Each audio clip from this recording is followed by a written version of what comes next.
Social media की बाअसर शख्सियत और साबिक अमरीकी किक बॉक्सर एंड्रयू टिट ने इस्लाम कबूल कर लिया। सोशल मीडिया पर एंड्रयू की नमाज पढ़ने की एक वीडियो वायरल हो रही है, जिसे एथलीट और एमएम फाइटर टीम खान की जानिब से सोशल मीडिया पर शेयर किया गया है। वीडियो में टीम खान एंड्रयू को नमाज पढ़ना सिखा रहे हैं। एंड्रयू की एक पोस्ट सोशल मीडिया पर गर्दिश कर रही है, जिसमें उन्होंने कहा कि जो भी ईसाई अच्छाई पर यकीन रखते हैं और शैतान के खिलाफ जंग को समझते हैं, इन्हें लाजमी कन्वर्ट होना चाहिए। बाद अज़ां किक बॉक्सर ने सोशल मीडिया पोस्ट के ज़रिए इस्लाम कबूल करने की वजह भी बताई। एंड्रयू की ज़ेरे गर्दिश पोस्ट में कुरान की एक आयत भी अंग्रेज़ी में शेयर की गई है।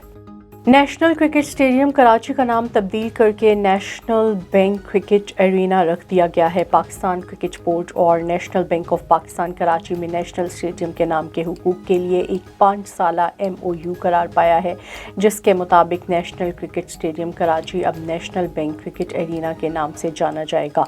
PCB के चेयरमैन रमीज़ राजा ने कहा, मैं नेशनल बैंक ऑफ पाकिस्तान को PCB फैमिली में खुश आमदीद कहता हूँ। नेशनल बैंक का PCB के साथ दोबारा इश्तराक एक अच्छी खबर है। T20 वर्ल्ड कप में पाकिस्तान अपना दूसरा मैच आज जिम्बाब्वे के खिलाफ खेलेगा। मैच से पहले पाकिस्तान खिलाड़ियों की जानिब से 2 सेशंस में भरपूर ट्रेनिंग की गई। ज़राए के मुताबिक पाकिस्तान टीम जिम्बाब्वे के खिलाफ 4 फास्ट बॉलर्स के साथ मैदान में उतरेगी। मोहम्मद वसीम को फाइनल 11 में शामिल किया जा सकता है।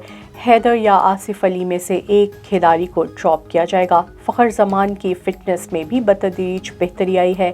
बर्थ में पाकिस्तान और जिम्बाब्वे के दरमियान होने वाला मैच पाकिस्तानी वक्त के मुताबिक शाम 4 बजे शुरू होगा।